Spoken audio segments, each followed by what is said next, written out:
are in the era of the specialist, and the era of the generalist is over. I am Ana Sasmiresan. I'm the Vice President for Randstad. Salaries have continued to go up from 2023 to 24 as we move into an environment where jobs become more specialized. And that is due to talent scarcity, the technologies in the field, and also the speed of the business.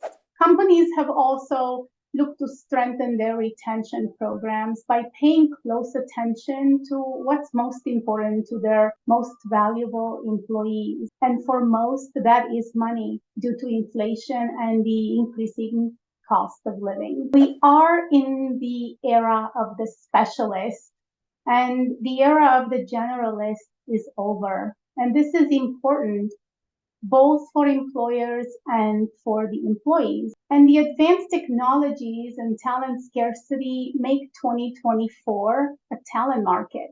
Employers have to work harder to expose their employer brand, which includes compensation, also opportunities for growth, culture, values, social responsibility, and more. Employers that approach attraction by valuing the talent and experience of their candidates will have the best pipeline for their key roles. The candidates in the market today are very well informed. They have access to research the companies they want to work for. And many of them know in advance of having an opportunity to apply where they want to work. And their considerations are compensation, culture, and the type of work that they would be doing there. For the future, salary considerations, I believe, should be made at the intersection of specialization and equity. Specialization because the world of work is becoming more and more specialized, and those specialists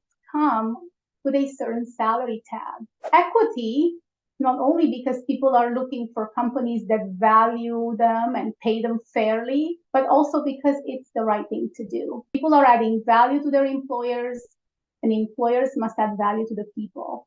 And one of the ways the value is transferred to the people is through pay, where people can actually have a good livelihood.